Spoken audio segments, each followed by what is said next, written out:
Hello everyone. तो आज हम डिस्कस कर रहे हैं गेट 2026 का एग्ज़ाम, जिसमें हम आज डिस्कस करेंगे लीनियर अलजेब्रा के सभी क्वेश्चंस जो जो इस पेपर में आए हैं। उसमें से सबसे पहला क्वेश्चन है हमारे पास न्यूमेरिकल वैल्यू है इसकी आंसर। ठीक है, numerical answer type question. So question क्या कह रहा है कि हमारे पास P3R है, vector space of all polynomials of degree at most 3। ठीक है, रियल कोएफिशिएंट्स हैं एंड यूजुअल पॉलिनोमियल एडिशन और स्केलर मल्टीप्लिकेशन हमारे पास ऑपरेशन दिया है। हमें एक लीनियर ट्रांसफॉर्मेशन डिफाइन करके दी है from P3R to R2 by the linear transformation defined as TP equals to P1 P at 1 and P dash at 1 where P dash is the derivative of P। ठीक है, तो यहाँ पर हम क्या देख पा रहे हैं कि P3R क्या है, vector space of all polynomials of degree at most 3। तो इसका रैंक क्या होती है, इसका डायमेंशन क्या होता है, सॉरी इसका डायमेंशन क्या होता है 1। बेसिस क्या बनेगी 1 x x square x cube. तो इसका डायमेंशन क्या हो जाएगा 4। R2 ओवर R क्या डायमेंशन बनेगा 2। तो हम इसको मैट्रिक्स के कॉरस्पॉन्डिंग भी देख सकते हैं कि हम पहले मैट्रिक्स बना लें और फिर उसमें देख लें कि रैंक और नलिटी क्या आएगी। ठीक है, कितने क्रॉस कितने की मैट्रिक्स बनेगी, हमारी 2 क्रॉस 4 की मैट्रिक्स बनेगी। ठीक है, तो सबसे पहले हम मैट्रिक्स वाले मेथड से करके देखते हैं। एक एक करके हम जो बेसिस, हम स्टैंडर्ड बेसिस लेके चल रहे हैं P3R की, उसके एलिमेंट्स की इमेज निकालते हैं। ठीक है, और उसको R2 की बेसिस, वो भी हम स्टैंडर्ड लेके चल रहे हैं E1 E2, इसके लीनियर कॉम्बिनेशन में लिखेंगे। जो हमारे पास कोऑर्डिनेट्स आएंगे उनको हम कॉलम वाइज अरेंज करेंगे। ठीक है, सो T ऑफ 1 क्या आएगा, 1 की वैल्यू, पॉलिनोमियल क्या है 1, उसमें x की जगह पर 1 रखना है, तो क्या फर्क पड़ेगा, नहीं 1 ही आएगा। P डैश क्या होगा, 1 का डेरिवेटिव क्या हो जाएगा 0 हो जाएगा, तो यहाँ पर 0 आ जाएगा। ठीक है, T ऑफ x क्या आ जाएगा 1, x का डेरिवेटिव 1 होता है, उसकी कहीं भी वैल्यू निकालिए 1 ही आएगा, कॉन्स्टेंट पॉलिनोमियल 1 है। ठीक है, T ऑफ एक्स स्क्वायर क्या आएगा, एक्स स्क्वायर में x की जगह पर 1 रखेंगे तो हमारे पास 1 आ जाएगा। एक्स स्क्वायर का डेरिवेटिव होता है 2x और उसमें जब हम x की जगह पर 1 रखेंगे तो हमारे पास 2 आ जाएगा। ठीक है, T ऑफ एक्स क्यूब क्या आ जाएगा, x की जगह पर 1 रखेंगे तो 1 आ जाएगा। एक्स क्यूब का डेरिवेटिव हमारे पास 3x स्क्वायर आ जाएगा और वहाँ पर x की जगह पर 1 रखेंगे तो हमारे पास 3 आ जाएगा। तो हमने पहले स्टैंडर्ड बेसिस कंसीडर की है P3R की, 1x x square x cube, उसकी सभी इमेजेस निकाल लिए हैं अंडर दिस लीनियर ट्रांसफॉर्मेशन। अब इन इमेजेस को हम लिखेंगे linear combination of standard basis of R2 E1 और E2 के लीनियर कॉम्बिनेशन में। तो ये आ जाएगा 1 0, देन ये 1 1 1 2 1 3। ठीक है, तो ये हमारी मैट्रिक्स रिप्रेजेंटेशन बन जाएगी इस लीनियर ट्रांसफॉर्मेशन के कॉरस्पॉन्डिंग। हमें क्या बतानी है, इसकी नलिटी क्या होगी, नलिटी मतलब डायमेंशन ऑफ नल स्पेस। ठीक है, तो इसकी रैंक कितनी है, रैंक क्या आ जाएगी इस ट्रांसफॉर्मेशन की, रैंक ऑफ टी आ जाएगी हमारे पास 2, क्योंकि हमारे पास 2 पाइवोट एलिमेंट मिल रहे हैं। ठीक है, और हमारे पास क्या रिलेशन होता है फाइनाइट डायमेंशन के लिए, जब हमारे पास linear transformation finite dimension vector spaces पर हो, तो जो डायमेंशन ऑफ V है वो किसके बराबर होता है, रैंक प्लस नलिटी के बराबर होता है, रैंक नलिटी थ्योरम से। ठीक है, तो यहाँ से डायमेंशन ऑफ V हमारे पास क्या है 4, रैंक का आ गई 2 प्लस नलिटी, तो यहाँ से हमारे पास नलिटी की वैल्यू क्या आ जाएगी 2। ठीक है, दूसरा तरीका क्या है कि आप स्टैंडर्ड बेसिस के कॉरस्पॉन्डिंग मैट्रिक्स ना बनाकर आप डायरेक्टली, नलिटी क्या है, नल स्पेस का डायमेंशन है, तो आप नल स्पेस निकालने की कोशिश करिए। नल स्पेस क्या होता है, नल स्पेस में वो सारे पॉलिनोमियल होंगे P3R के सच दैट T ऑफ P, जब हम ये लीनियर ट्रांसफॉर्मेशन ऑपरेट करें P पर, तो हमारे पास 0 आ जाए, किसकी, R2 की 0 आ जाए। तो R2 की 0 क्या होती है, कोऑर्डिनेट 0 0। ठीक है, तो यहाँ क्या आ जाए, 0 0 आ जाए। ये क्या हो गया, null space of the transformation T. इस नल स्पेस का हमें क्या निकालना है, डायमेंशन निकालना है, तो हमारे पास नलिटी आ जाएगी। तो यहाँ पर हम क्या करेंगे, जनरल फॉर्म ले लेते हैं। पी की जनरल फॉर्म क्या होगी, जो P3 R से आ रहा हो। पी एक्स किस टाइप का होगा, A3 x⁻³ plus A2 x⁻² plus A1 x plus A0 plus A0, right. P dash भी निकालना पड़ेगा क्योंकि हमें पी डैश एट 1 भी रखना है, तो वो क्या आ जाएगा, 3A3 x² plus 2A2 x plus A1, right. A0 का 0 हो जाएगा, ठीक है।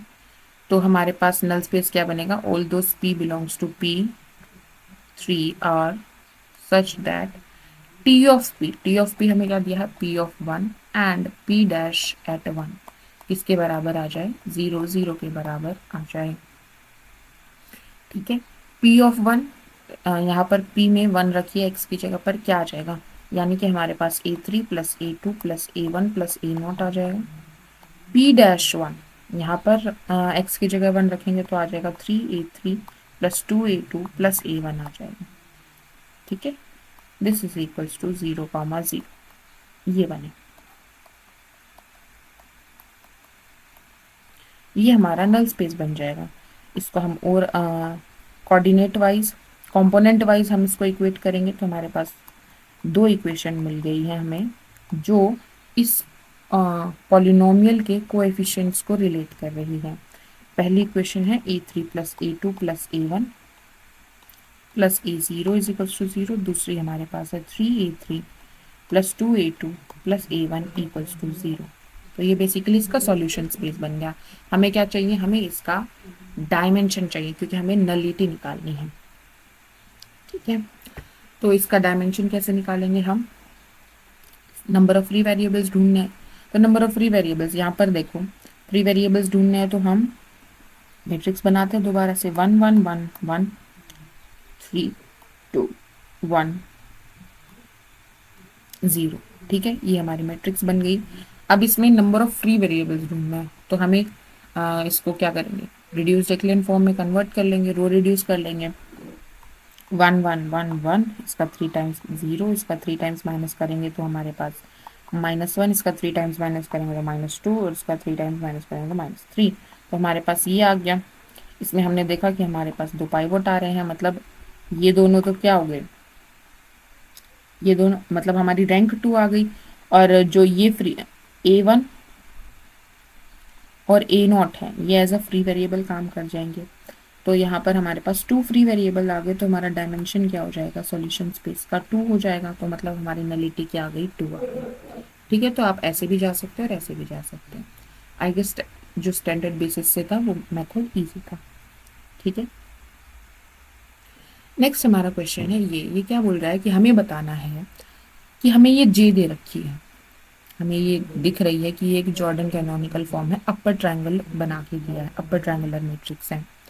हमें इसमें ये बताना है कि 2 जो आइगन वैल्यू है उसकी मल्टीप्लिसिटी बतानी है, वो भी हमें बतानी है ज्योमेट्रिक मल्टीप्लिसिटी क्या है। तो जॉर्डन कैनोनिकल फॉर्म के बारे में हमें क्या पता है,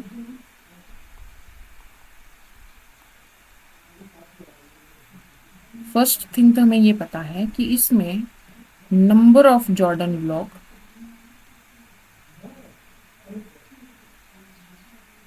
corresponding to an eigenvalue to an eigenvalue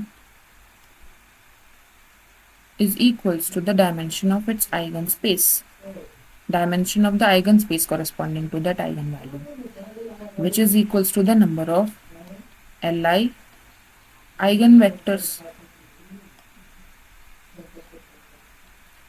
corresponding to the eigenvalue, ठीक है, ओके।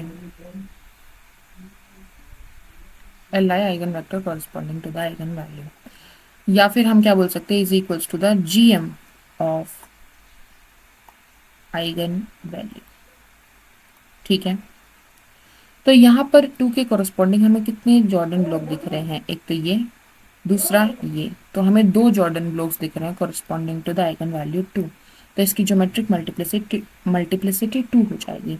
यहीं पे अगर हमें पूछता कि 3 की कॉरस्पॉन्डिंग ज्योमेट्रिक मल्टीप्लिसिटी क्या है, तो 3 के कॉरस्पॉन्डिंग मुझे सिर्फ एक जॉर्डन ब्लॉक दिख रहा है, तो 3 की कॉरस्पॉन्डिंग अगर पूछता तो ज्योमेट्रिक मल्टीप्लिसिटी 1 हो जाती।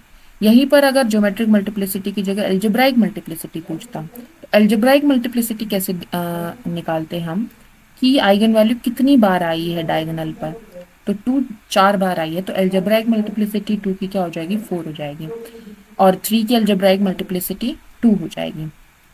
और क्या पता लगता है यहाँ से, हमें क्या पता लग जाएगा, हमें मिनिमल पॉलिनोमियल में जो 2 की कॉरस्पॉन्डिंग यानी x-2 की जो पावर होगी वो भी हम यहाँ से बता सकते हैं, ठीक है, और x-3 की पावर, ठीक है, और उसके बाद एल्जेब्राइक मल्टीप्लिसिटी हमें पता चल गई, तो हम कैरेक्टरिस्टिक पॉलिनोमियल में इस x-2 की पावर क्या रही होगी वो भी हम बता सकते हैं, ठीक है। कैरेक्टरिस्टिक पॉलिनोमियल बता सकते हैं, मिनिमल पॉलिनोमियल भी बता सकते हैं। इसके पास 2 ही आइगन वैल्यूज हैं, 2 और 3, वही रिपीट हो रही है, ठीक है, ये डायगोनलाइजेबल नहीं है। ओके, आगे बढ़ते हैं। नेक्स्ट क्वेश्चन हमें कह रहा है कि हमारे पास QX है, एक रिंग ऑफ पॉलिनोमियल्स है जिसके कोएफिशिएंट्स हमारे रेशनल नंबर से आ रहे हैं, और हमारे पास usual polynomial addition and multiplication है। हमें लीनियर ट्रांसफॉर्मेशन डिफाइन करके दी है, QX to QX be defined bye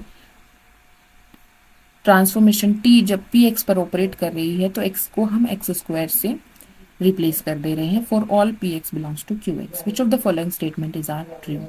तो हमें क्या क्या देखना है, हमें देखना है रिंग होमोमॉर्फिज्म है या नहीं, हमें देखना है कि 1 1 है कि या नहीं, ऑन2 है या नहीं, और हमें देखना है कि वो रिंग आइसोमॉर्फिज्म है या नहीं। तो अगर वो रिंग होमोमॉर्फिज्म बन जाए, 1 1 हो जाए, ऑन2 हो जाए, तो वो रिंग आइसोमॉर्फिज्म हो जाएगी।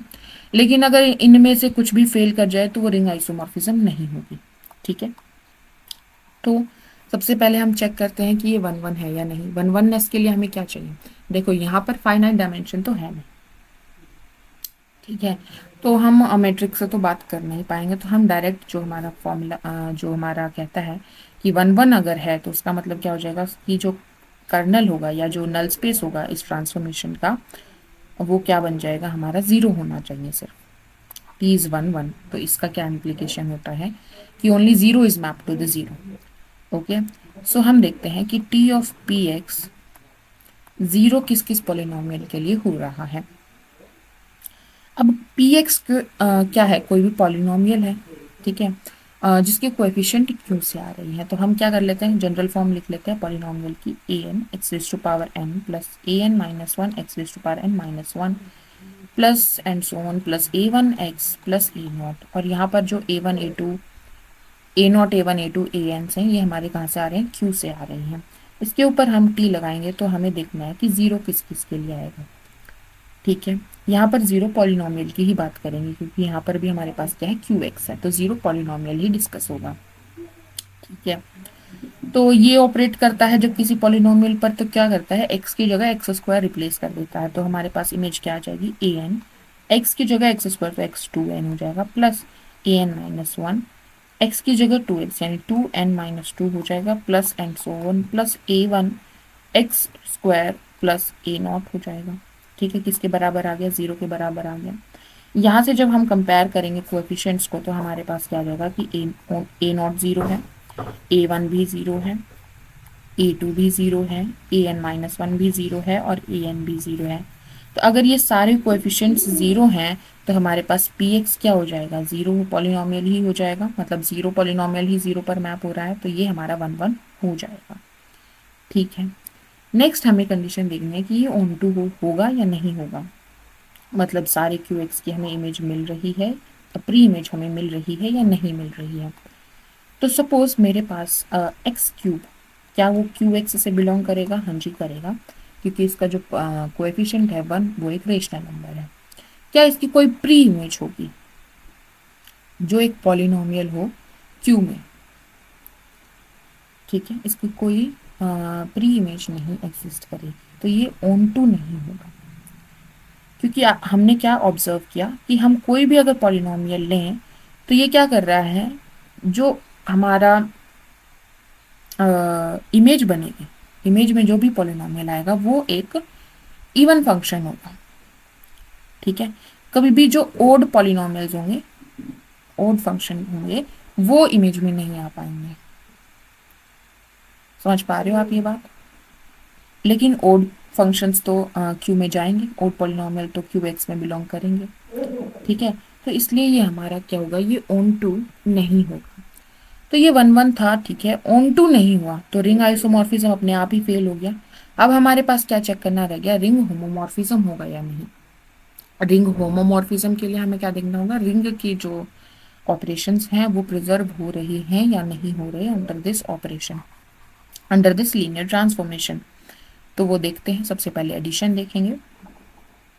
कौन सा यूजुअल एडिशन बोला है इन्होंने, पॉलिनोमियल एडिशन। तो सपोज p1x लिया और p2x लिया, हमने दो पॉलिनोमियल है उनका ऐड किया है, उनको ऐड किया है और उसके ऊपर t ऑपरेट किया है। तो ये क्या करेगा, p1 plus T of p1 plus p2 of x हो जाएगा, और ये क्या करेगा, p1 plus p2 x square कर देगा, ठीक है। इसको हम क्या लिख सकते हैं, p1 एक्स स्क्वायर लिख सकते हैं प्लस p2 एक्स स्क्वायर लिख सकते हैं, ठीक है। ये क्या देगा, ये क्या हो गया, इमेज ऑफ p1 हो गया और ये हो गया इमेज ऑफ p2, ठीक है। क्लियर है? ऐसे ही आप प्रोडक्ट का देख सकते हो कि आप प्रोडक्ट करोगे तो भी ये ऑपरेशन क्या होगा, प्रिजर्व होगा। p1 x into p2 x करेंगे हम, तो ये क्या होगा, t of p1 p2 x, ये हो जाएगा हमारे पास p1 p2 एक्स स्क्वायर, ठीक है। तो ये हो जाएगा p1 x square p2 x square, t of p1 और t ऑफ p2, ठीक है। तो ये रिंग होमोमॉर्फिज्म हो जाएगा हमारे पास। तो ये ए और बी इसका आंसर बन जाएगा, ठीक है। नेक्स्ट क्वेश्चन पर चलते हैं। नेक्स्ट क्वेश्चन क्या कह रहा है कि let P and Q be 3x3 non zero real matrix. 3x3 की है, 3x3 है, तो हमेशा हम क्या कंफर्म कर सकते हैं कि उसके पास एक रियल आइगन वैल्यू तो अवश्य होगी, ठीक है। नॉन जीरो रियल मैट्रिक्स है, ठीक है।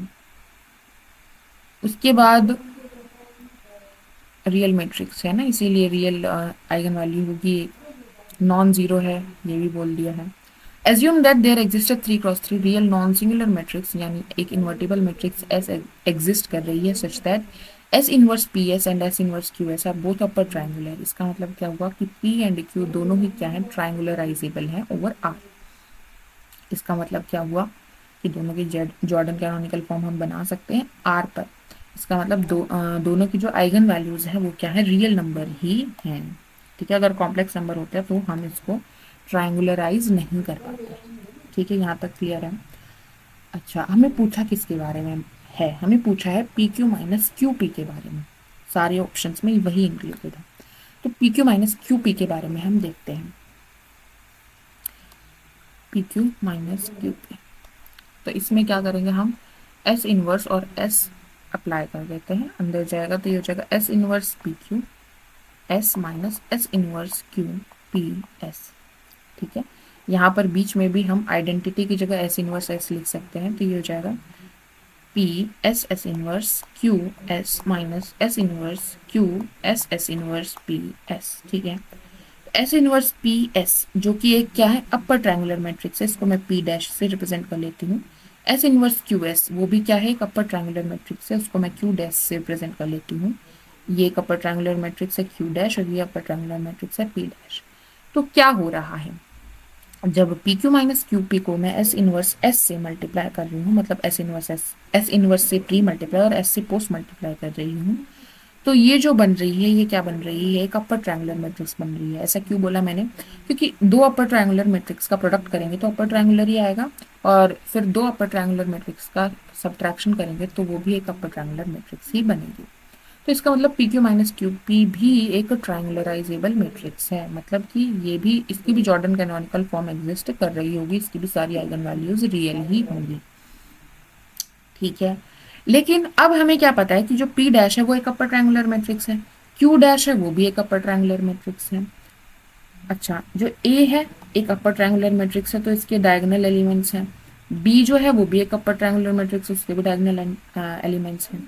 तो जब हम ए बी करेंगे तो डायगोनल पर क्या होगा, कॉरस्पॉन्डिंग डायगोनल एंट्रीज मल्टीप्लाई करके ही लिखी जाएंगी, ठीक है।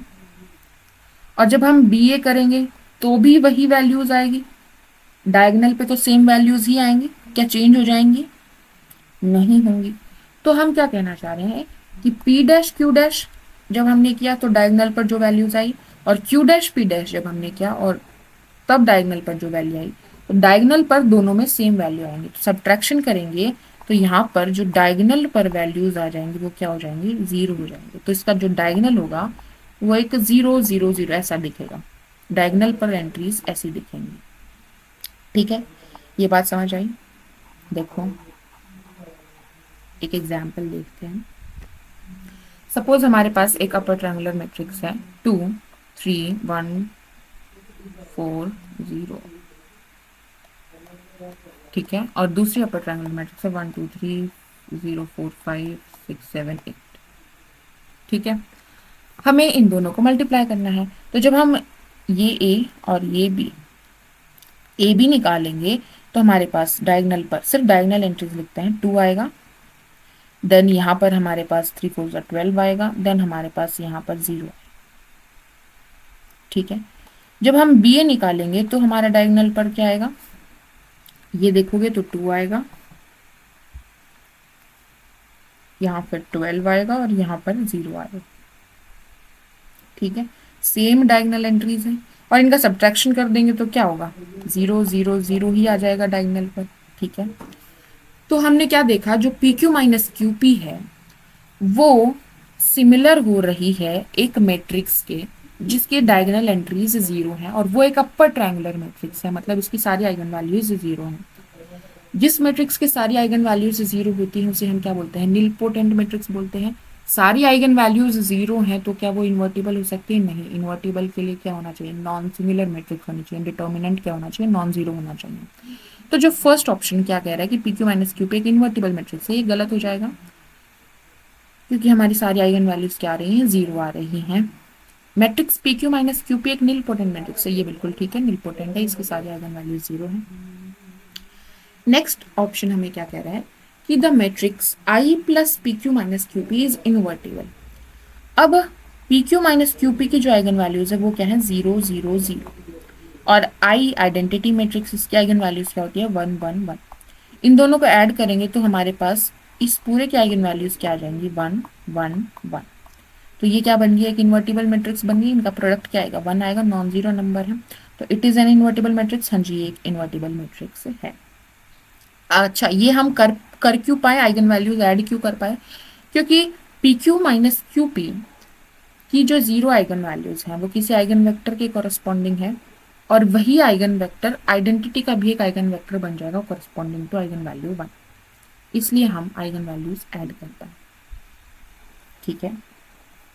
मतलब identity times V is equals to V and P Q minus Q P times V is equals to 0, ये हमारे पास है। तो हम ऐड करेंगे तो I plus p Q minus Q p को डायरेक्टली वी पे ऑपरेट करेंगे तो क्या आ जाएगा, आई वी पे ऑपरेट करेगा तो वी दे देगा, plus p Q minus Q P V पे ऑपरेट करेगा तो 0 दे देगा, तो वी ही आ जाएगा, तो वी एक आइगन वेक्टर बन जाएगा, ठीक है ना। इसलिए हम आइगन वैल्यूज डायरेक्ट ऐड करके निकाल पाए हैं, ओके। तो ये हो गया। नेक्स्ट डी ऑप्शन क्या कह रहा है कि if p Q minus Q p is non zero matrix. अब p Q minus Q p के बारे में हमें क्या क्या पता चल गया है, P Q minus Q p के बारे में हमें पता चल गया कि एक निलपोटेंट मैट्रिक्स है, 3x3 की मैट्रिक्स है, अपर ट्रायंगुलर मैट्रिक्स है और रियल मैट्रिक्स है, right. Is non zero matrix है। अब एक निलपोटेंट मैट्रिक्स है जो कि नॉन जीरो है, रियल मैट्रिक्स है, तो क्या वो डायगोनलाइजेबल हो सकती है। एक nilpotent real matrix is diagonalisable only when it is an zero matrix. तो ये जो इन्होंने बोला कि नॉन जीरो मैट्रिक्स है तो ये डायगोनलाइजेबल हो जाएगी, ये गलत हो जाएगा, तो डी ऑप्शन हमारा गलत हो जाएगा। क्लियर है, आगे बढ़ते हैं।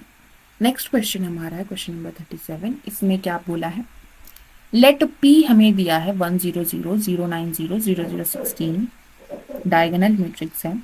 Define an inner product on R3 with respect to P as X Y P is equal to X transpose P Y for all X Y belongs to R3। Inner product define करके दिया है, ठीक है।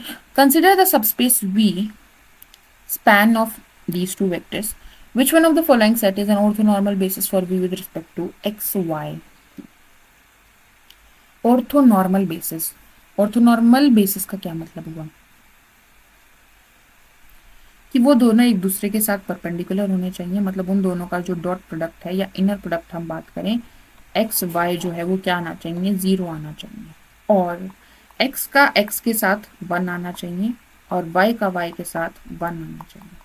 Orthonormal है सबसे पहले कि वो दोनों एक दूसरे के साथ ऑर्थोगोनल होना चाहिए, मतलब इनर प्रोडक्ट 0 आना चाहिए। दूसरी बात उनका नॉर्म जो है वो 1 होना चाहिए, और नॉर्म ऑफ एक्स क्या डिफाइन होता है, एक्स एक्स का राइट। क्लियर है? तो हमें ये कंडीशन सेटिस्फाई होनी चाहिए और ये दोनों कंडीशन भी सेटिस्फाई होनी चाहिए। और दूसरा वो वी को स्पैन करे, ये तो होना ही चाहिए क्योंकि इसकी ऑर्थोगोनल बेसिस ढूंढनी है हमें। अच्छा ठीक है, तो सबसे पहले हम देखते हैं कि ये v एक्चुअली बन क्या रहा है। तो v हमारे पास है स्पैन ऑफ 1 0 0 और 1 1 1, यानी alpha times 1 0 0 plus beta times 1 1 1। तो ये बन गया alpha plus beta beta beta, इस टाइप का हमारे पास v बन रहा है, ठीक है। चलो देखते हैं हमारे ऑप्शंस। ओके, सबसे पहले तो ये बताओ क्या ये v को स्पैन करेगा,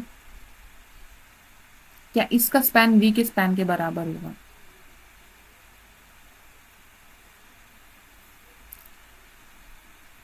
क्या 0 1 1 बिलोंग करेगा स्पैन ऑफ 1 0 0 1 1 1 में? कर जाएगा, इसमें से ये माइनस कर देंगे, ठीक है, हो जाएगा, ठीक है। तो स्पैन तो कर जाएगा। अब फिर हमें क्या देखना है कि ये इसका नॉर्म 1 है या नहीं है।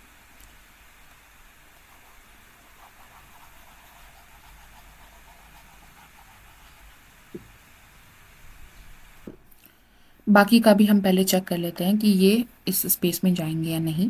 तो जब हमने v देखा तो वो क्या आ रहा था, alpha plus beta beta beta type का आ रहा था, मतलब ये जो कोऑर्डिनेट्स थे वो सेम आ रहे थे। तो इसमें ये दोनों कोऑर्डिनेट्स सेम है नहीं, तो ये v में जा नहीं सकता, तो ये तो पैसे ही हट गया, ठीक है।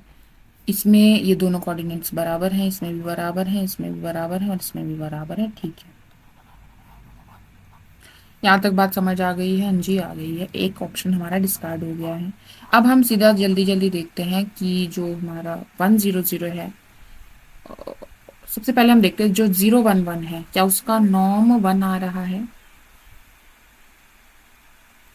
नॉर्म 1 आ रहा है, इसका मतलब हमें बेसिकली इनर प्रोडक्ट देखना है एक्स का एक्स के साथ। सो हमें डिफाइन करके क्या दिया है कि एक्स एक्स पी किसके बराबर होगा, एक्स ट्रांसपोज पी एक्स के बराबर होगा। एक्स हमारा क्या है 0 1 1, सो 0 1 1, पी हमें दिया है 1 9 16, और यहाँ पर फिर हमें एक्स दिया है 0 1 1, ठीक है। तो क्या होगा, पहला वाला 0 हो जाएगा, दूसरे वाला क्या होगा 9, और फिर अगेन ये से मल्टीप्लाई करेंगे तो 9 आ जाएगा, 9 9, एक मिनट, इसको मल्टीप्लाई करेंगे तो 0, देन इसको करेंगे तो 9 आ जाएगा, और इसको करेंगे तो हमारे पास 16 आ जाएगा, और देन 0 1 1 करेंगे तो ये हमारे पास 9 + 16 25 आ जाएगा। नॉर्म हमारा 1 नहीं आ रहा है तो ये भी नहीं हो सकता है, ठीक है। नेक्स्ट हमारा पार्ट सी देखते हैं, इसमें नॉर्म क्या आएगा। तो ये 0 1/5 1/5 1 9 16 0 1/5 1/5, ठीक है। तो ये 0 आ जाएगा, यहाँ पर 9/5 आ जाएगा, यहाँ पर 16/5 आ जाएगा,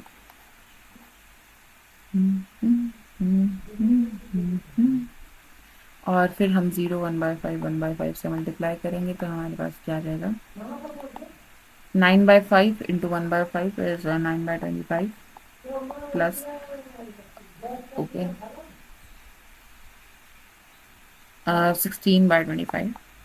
तो ये क्या आ गया हमारे पास, 25/25 दैट इज 1। ठीक है, नॉर्म 1 आ गया इसका।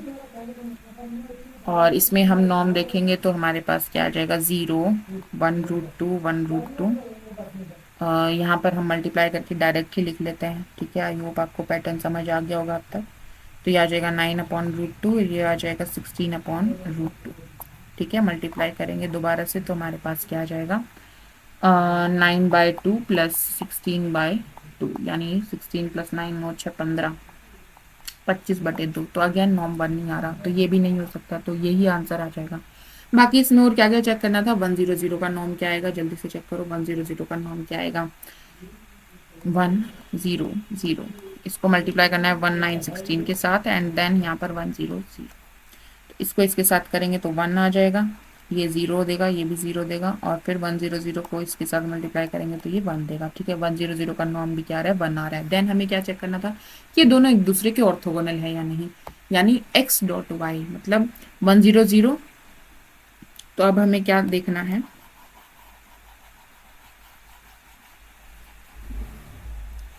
अब हमें देखना है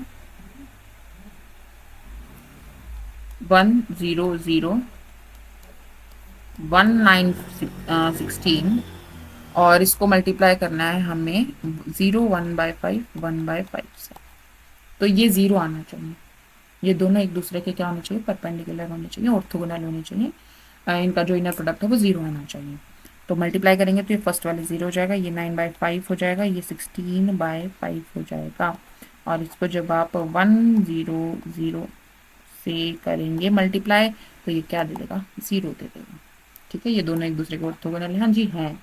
क्या ये इंडिविजुअल का नॉर्म 1 है, हाँ जी हैं।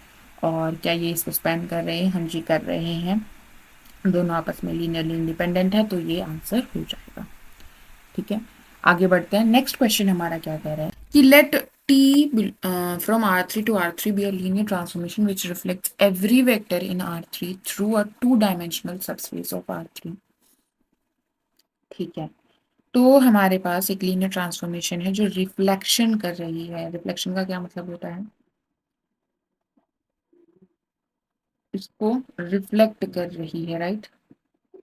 ओके, तो रिफ्लेक्शन के बारे में हमें क्या पता है कि अगर हम 2 बार रिफ्लेक्शन ऑपरेट कर देते हैं तो वो आइडेंटिटी मैप की तरह बिहेव करता है। मतलब अगर मैंने टी पर ऑपरेट किया वी पर तो वो वी ही देगा। ये चीज क्लियर है आपको, रिफ्लेक्शन में आइडेंपोटेंट ऑपरेटर होता है बेसिकली। ठीक है, T² = आइडेंटिटी। ओके, फिर हमें बोला है कि through two dimensional subspace of R3 के 2 डायमेंशनल सबस्पेस से हम रिफ्लेक्शन कर रहे हैं। Let P belongs to R3 × 3 be a matrix representation of T using the basis this. ये बेसिस यूज करते हुए हमने इसकी एक मैट्रिक्स रिप्रेजेंटेशन बनाई है P। तो अगर हमारा ऑपरेटर आइडेंपोटेंट प्रॉपर्टी सेटिस्फाई कर रहा है तो ये मैट्रिक्स जो होगी वो भी एक आइडेंपोटेंट मैट्रिक्स होगी। Then the value of this 2 into trace of P minus 3 into determinant of P is equals to क्या होगी, ये हमें बताना है।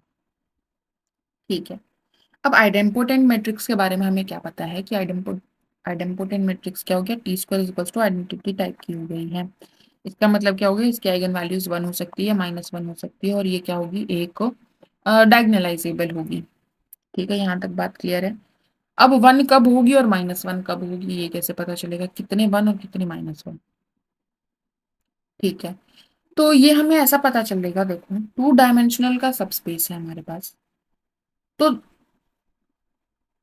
अगर हमारे पास ये है और मैं x के थ्रू रिफ्लेक्ट कर रही हूँ R2 के किसी भी पॉइंट को, तो अगर कोई पॉइंट इस x एक्सिस पर ही है तो क्या वो पॉइंट वहीं रहेगा या नहीं, ये बताओ पहले।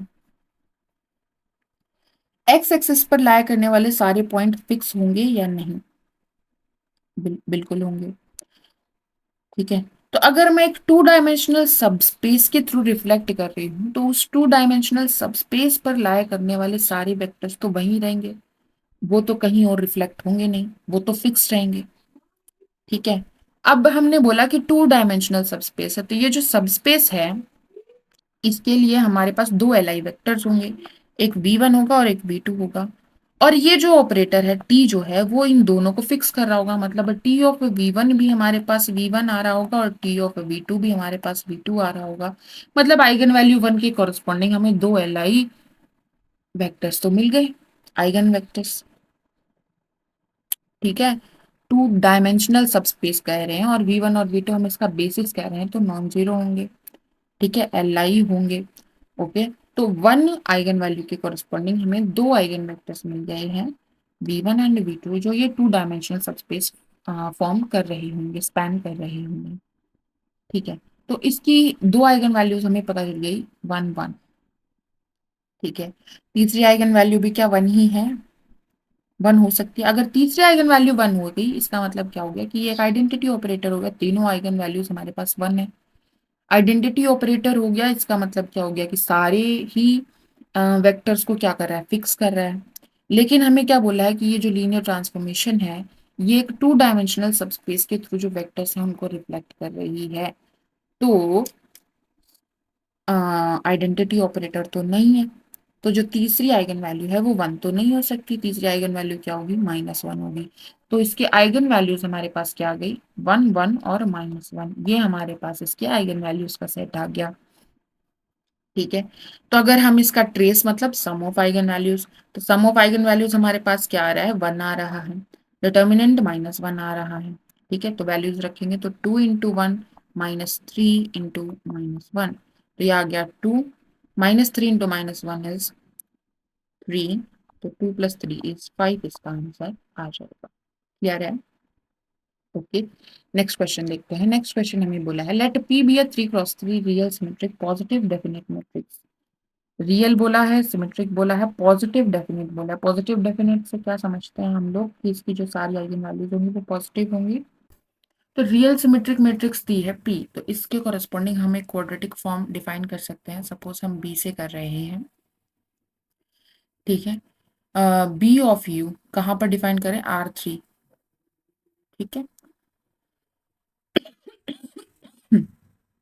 जो किसको भेज इमेज क्या आएगी हमारी, कैसे ऑपरेट कर रही है बी इस पर, यू ट्रांसपोज पी यू, ऐसे करके हमने क्या अपनी क्वाड्रेटिक फॉर्म डिफाइन की है corresponding to this P real symmetric matrix. ठीक है। हमें बोला है कि ये जो पी है, ये जो मैट्रिक्स है, जो हमने ये क्वाड्रेटिक फॉर्म डिफाइन की है, क्योंकि पी एक रियल सिमेट्रिक मैट्रिक्स है, तो इसके कॉरस्पॉन्डिंग जब हम स्टैंडर्ड बेसिस के कॉरस्पॉन्डिंग मैट्रिक्स बनाएंगे तो पी ही बन जाएगा। और हमें बोला है कि ये पॉजिटिव डेफिनेट है, तो ये जो क्वाड्रेटिक फॉर्म है ये भी क्या होगी, पॉजिटिव डेफिनेट होगी। पॉजिटिव डेफिनेट इसका क्या मतलब है कि बी ऑफ यू जो है that is greater than 0 for all U non zero belonging to R3 and B of U is 0 only for U equals to 0। ठीक है। यहाँ तक बात ठीक है, पॉजिटिव डेफिनेट बोला है। अच्छा, हमें बात किसके बारे में करनी है, हमें बात करनी है कि क्यू ट्रांसपोज पी क्यू क्या है, पॉजिटिव डेफिनेट है, पॉजिटिव सेमी डेफिनेट है, या क्या है। ठीक है। तो हमें चेक करना है कि क्यू ट्रांसपोज पी क्यू क्या है। तो सबसे पहले हम इसकी कॉरस्पॉन्डिंग क्वाड्रेटिक फॉर्म डिफाइन करेंगे, तो भाई जब हम इसकी कॉरस्पॉन्डिंग क्वाड्रेटिक फॉर्म डिफाइन करेंगे तो वो क्या हो जाएगा, R3 पर हम डिफाइन करेंगे you Q transpose Q U, इस तरह डिफाइन करेंगे। ठीक है। इसी को मैं और क्या लिख सकती हूँ, मैं यू क्यू ट्रांसपोज क्या होता है, उल्टा खुलता है, तो मैं इसको Q u transpose P Q U लिख सकती हूँ। ठीक है। यू कहाँ से आ रहा था, हमारा R3 से आ रहा था। क्यू हमारी एक 3 × 3 की मैट्रिक्स है, सभी में ही रियल 3 × 3 की मैट्रिक्स है। ठीक है। तो ये 3 × 3 मैट्रिक्स है और यू हमारा एक वेक्टर है जो कि 3 × 1 है, तो ये क्या देगा, एक 3 × 1 का वेक्टर देगा, यानी कि ये अगेन हमारा R3 का एक वेक्टर देगा। और P के बारे में हमें क्या पता है कि P के कॉरस्पॉन्डिंग जब हम क्वाड्रेटिक फॉर्म डिफाइन कर रहे थे R3 पर, तो वो पॉजिटिव डेफिनेट था, मतलब कि नॉन जीरो को नॉन जीरो पर भेज रहा था और जीरो को जीरो पर भेज रहा था, नॉन जीरो एंड पॉजिटिव पर भेज रहा था, ठीक है। तो यहाँ पर क्यू यू डिसाइड करेगा कि जो भी हम यू उठा रहे हैं R3 से, उस पर क्यू ऑपरेट करके उसको कहाँ भेज रहा है, कहाँ कहाँ भेज सकता है। दो केसेस हो सकते हैं, एक तो हमने कोई भी यू उठाया R3 से, क्यू हमने उसके साथ मल्टीप्लाई किया, तो क्या हो सकता है, या तो वो जीरो बन सकता है या नॉन जीरो बन सकता है। जब नॉन जीरो आएगा तो क्यू यू नॉन जीरो है, Q you non zero, Q U zero, Q U का ट्रांसपोज भी नॉन जीरो होगा, ठीक है।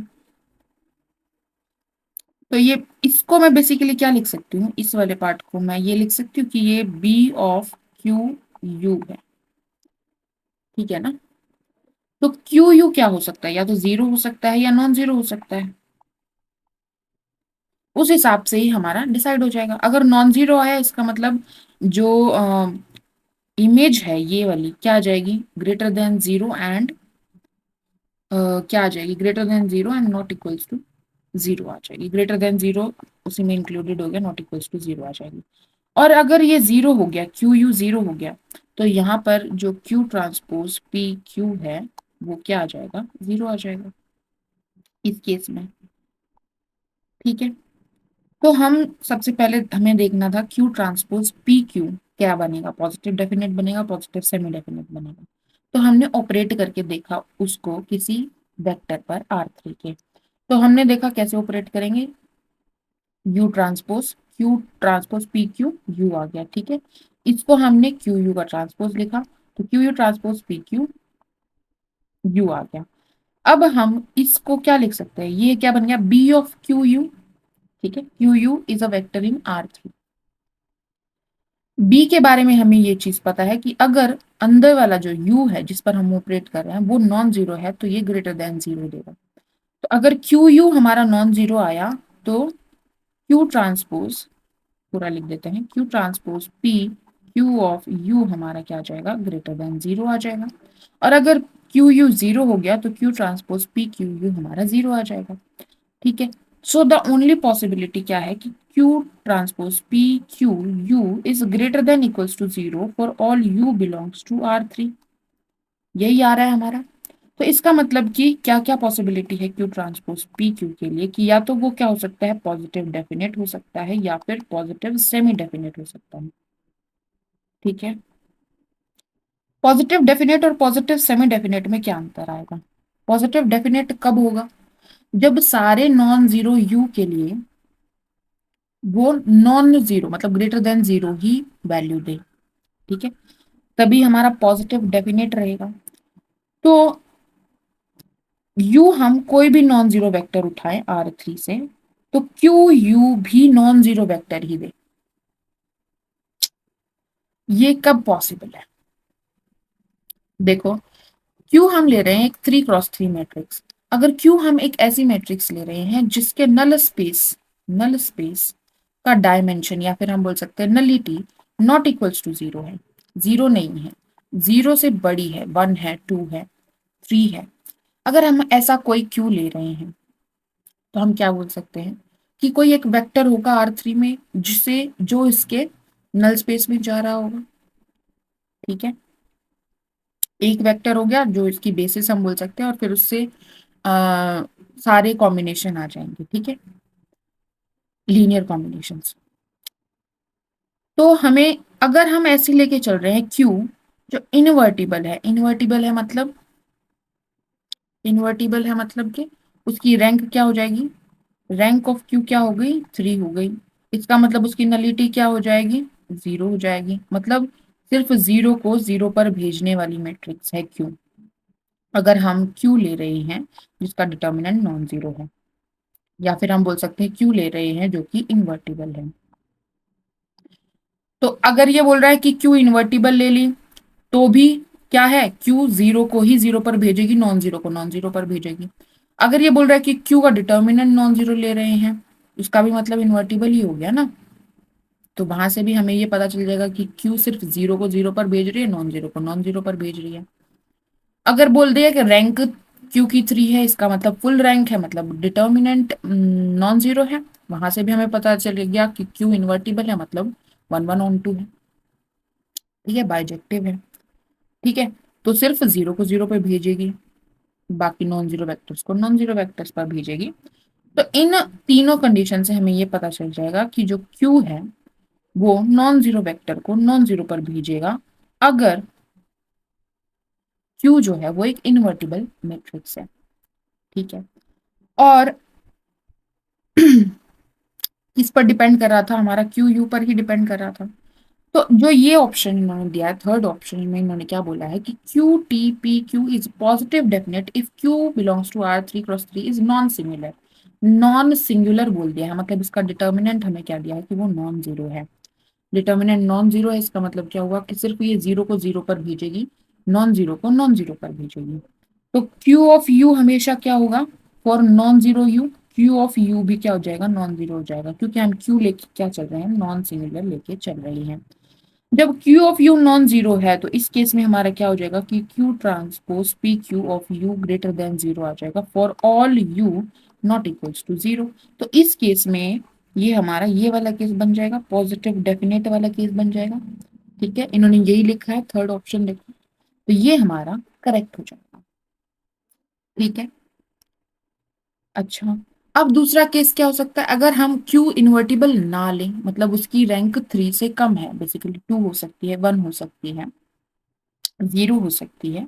अगर हम ऐसा कुछ भी लेंगे तो हमें हमेशा एक वेक्टर मिल जाएगा जो जीरो के अलावा, मतलब एक नॉन जीरो वेक्टर मिल जाएगा जिससे वो क्यू, जिसके क्यू वी हमारा जीरो हो रहा होगा, वी हमें एक नॉन जीरो वेक्टर मिल जाएगा। ठीक है, अगर क्यू इन्वर्टिबल नहीं है, या फिर हम बोल सकते हैं क्यू सिंगुलर है तो। ठीक है, मतलब जीरो उसकी एक आइगन वैल्यू होगी, ये बोल सकते हैं। ठीक है, तो इस केस में हमें एक बी मिल जाएगा such that Q of B zero हो रहा होगा, मतलब एक नॉन जीरो वेक्टर हमें R3 में मिल जाएगा जिसको मैं क्यू के साथ जब मल्टीप्लाई करती हूँ तो वो जीरो बन जा रहा है, और जब क्यू बी जीरो बन जा रहा है तो हमारा जो Q transpose P q of you है, मतलब यहाँ पर बी है, वो क्या हो जाएगा, जीरो हो जाएगा, मतलब एक नॉन जीरो वेक्टर की इमेज क्या आ रही होगी, जीरो आ रही होगी। तो उस केस में हमारा जो क्यू ट्रांसपोज पी क्यू है वो कैसा बन जाएगा, पॉजिटिव सेमी डेफिनेट बन जाएगा। सही बात है। पॉजिटिव डेफिनेट और पॉजिटिव सेमी डेफिनेट में क्या अंतर होता है, यही अंतर होता है कि पॉजिटिव डेफिनेट में हर एक नॉन जीरो वेक्टर जो है उसकी इमेज भी क्या आएगी, नॉन जीरो आनी चाहिए, सिर्फ जीरो जीरो पर मैप होना चाहिए। और पॉजिटिव सेमी डेफिनेट में क्या है कि एक नॉन जीरो वेक्टर की भी इमेज क्या आ सकती है, जीरो हो सकती है। ठीक है, ओके।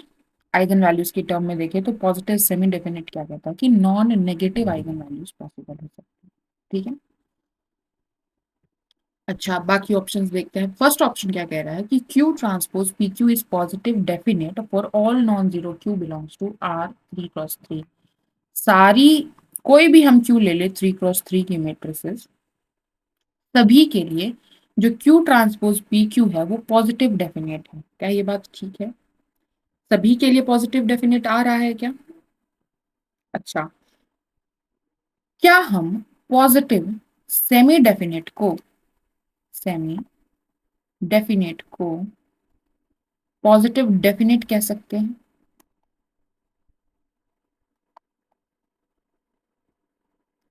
या हम पॉजिटिव डेफिनेट को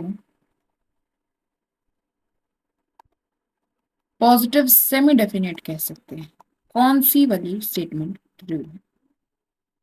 देखो, पॉजिटिव सेमी डेफिनेट में क्या कंडीशन है कि जीरो आइगन वैल्यू हो सकती है और पॉजिटिव आइगन वैल्यूज हो सकती है। पॉजिटिव डेफिनेट में क्या है, सिर्फ पॉजिटिव आइगन वैल्यूज हो सकती हैं। और अगर हम रेंज की फॉर्म में देखें तो पॉजिटिव सेमी डेफिनेट क्या कह रहा है कि नॉन जीरो वेक्टर के लिए भी जो इमेज है वो क्या हो सकती है, जीरो हो सकती है। बाकी जो क्यू ऑफ यू है वो हमेशा greater than equals to zero रहेगा for all you belongs to the vector space v लिखा हमने। पॉजिटिव डेफिनेट में क्या बोला है कि q of u greater than equals to zero होगा, बट जब जीरो हो रहा है ना, जीरो सिर्फ यू इक्वल्स टू जीरो के लिए ही होगा, बाकी सारे नॉन जीरो के लिए ग्रेटर देन जीरो होगा।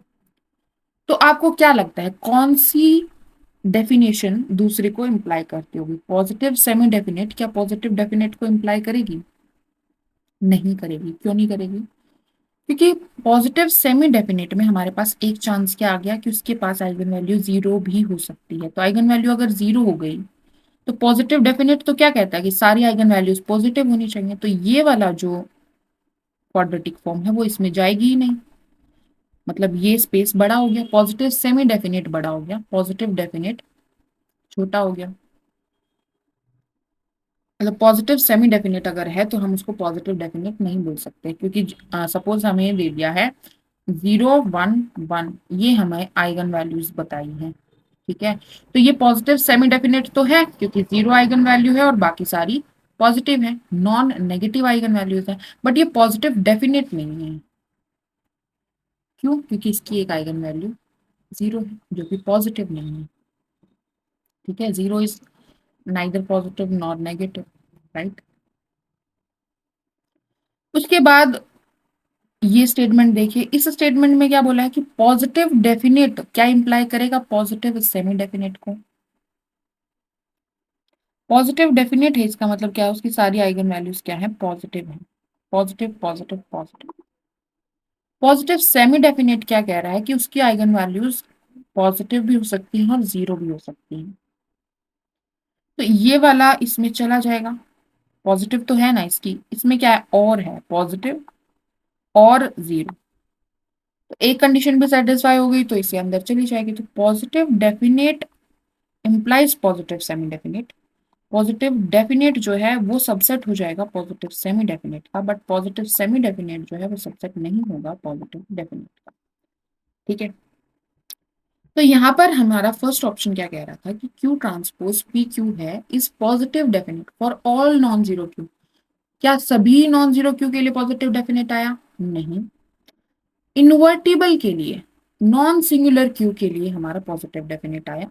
बाकी सब के लिए हमारा क्या आ रहा था, पॉजिटिव सेमी डेफिनेट आ रहा था, क्योंकि हमें एक वेक्टर नॉन जीरो वेक्टर मिल जा रहा था जिसकी इमेज क्या आ रही थी, जीरो आ रही थी, राइट। तो सभी के लिए पॉजिटिव डेफिनेट आ रहा है क्या, हम ये नहीं बोल सकते हैं। ठीक है, तो ये हमारा गलत हो जाएगा। नेक्स्ट हमें बोला है कि is positive semi definite for all Q, ये हम बोल सकते हैं क्योंकि positive definite is also subset of positive semi definite. Non singular के लिए पॉजिटिव डेफिनेट आ रहा था जो कि सबसेट है पॉजिटिव सेमी डेफिनेट का, और सिंगुलर के लिए हमारा पॉजिटिव सेमी डेफिनेट आ रहा था। तो ये वाला ऑप्शन हमारा करेक्ट हो जाएगा। लास्ट ऑप्शन क्या कह रहा है, it is not positive semi definite for some Q. Positive semi definite नहीं आ रहे हैं, ऐसा तो नहीं, ये तो हमने पहले ही देखा था, या तो पॉजिटिव डेफिनेट आ रहा था या पॉजिटिव सेमी डेफिनेट, दो ही केस बन रहे थे हमारे। तो ये भी हमारा गलत हो जाएगा। पॉजिटिव डेफिनेट इसमें इंक्लूडेड हो गया, तो पॉजिटिव सेमी डेफिनेट इकलौता हमारे पास हम बोल सकते हैं ब्रॉड कैटेगरी जिसमें ये क्यू ट्रांसपोज पी क्यू जा सकता है। ठीक है, ओके। नेक्स्ट क्वेश्चन है हमारा, late M3R be a vector space of all 3x3 real matrices over R। ठीक है, under usual matrix addition and scalar multiplication let T3R be the set of all 3x3 real upper triangular matrices। ठीक है, 3x3 real upper triangular matrices. हमें quotient space का बताना है कि इसका डायमेंशन क्या होगा। पहले ये बताइए आप, M3R बाय T3R का डायमेंशन क्या होगा। M3R कोई भी रियल मैट्रिक्स हमें दी है, A11 A12 A13 A21 A22 A23 A31 A32 A33। ठीक है, और T3R हमें दिया है अपर ट्रायंगुलर मैट्रिक्स, तो इसी को मैं क्या लिख सकती हूँ, इसको मैं लिख सकती हूँ A11 A22 A33 A12 A13 A23 0 0 0, इसमें ऐड कर दीजिए 0 0 0 0 0 0 A21 A31 A32। ठीक है, ये जो है ये एक अपर ट्रायंगुलर मैट्रिक्स है, तो ये T3R में बिलोंग कर जाएगी। ठीक है, ये हमें एडिशनल जोड़नी पड़ेगी। तो ये जो हमने जोड़ी है इसमें कितने फ्री वेरिएबल्स हैं, 3 फ्री वेरिएबल्स है, तो इसका डायमेंशन क्या हो जाएगा, 3 हो जाएगा। ठीक है, हमें बोला है कि हमें बताना है कि quotient space this is isomorphic, किस वेक्टर स्पेस के आइसोमॉर्फिक होगा। तो हमें पता है कि दो वेक्टर स्पेस अगर हमें फाइनाइट गिवन है, फाइनाइट वेक्टर स्पेस है, वो आपस में आइसोमॉर्फिक हो जाते हैं अगर उनका डायमेंशन सेम है। तो यहाँ पर हमें हमारे क्वेश्चन स्पेस का डायमेंशन 3 आ रहा है, तो हमें जो बाकी दिए हैं उनमें से चेक करना है कि कौन से वाले का डायमेंशन 3 है। ठीक है, एक एक करके चेक करते हैं। यहाँ पर बोला है vector space of all 3 cross 3 real skew symmetric matrices. ठीक है, स्क्यू सिमेट्रिक मैट्रिसेस की अगर हम बात करें तो कैसी होती है, 0 0 0 रियल बोला है। यहाँ पर minus of a, b minus b, c minus c, कितने वेरिएबल आते हैं, 3 वेरिएबल, तो इसका डायमेंशन 3 हो जाएगा। ठीक है, 3 3 बराबर है या आइसोमॉर्फिक, हाँ जी है। नेक्स्ट देखते हैं, इसका हमारा 3 आया था। यहाँ पर हमें बोला है real symmetric matrices over R, तो ये हो गया A B C, D D, E E, F F. कितने वेरिएबल हो गए, 1 2 3 4 5 6, 3 और 6 तो बराबर नहीं है, तो ये आइसोमॉर्फिक नहीं है। सी देखते हैं, सी में हमें बोला है all 3 cross 3 real lower triangular matrices over R, lower triangular matrices. तो यहाँ पर भी वेरिएबल, यहाँ पर भी वेरिएबल, यहाँ पर भी, यहाँ यहाँ यहाँ, तो कितने हो गए, 1 2 3 4 5 6, 6 हो गया अगेन डायमेंशन। देन हमें बोला है कि real matrices with trace 0 over R, vector space of all 3 cross 3 real matrices with trace 0। तो हमारे पास एक कंडीशन आ गई है। ठीक है, तो 3 क्रॉस 3 का कितना हो जाएगा, 9 में से एक कंडीशन माइनस कर देंगे तो 8, ये भी 3 के बराबर नहीं है, तो ये भी नहीं है, सी और डी भी गलत हो जाएंगे। ठीक है, क्लियर है, तो इसका आंसर ए आ जाएगा। ओके, तो यहाँ पर हमारे कंप्लीट होते हैं लीनियर अलजेब्रा के सभी क्वेश्चंस।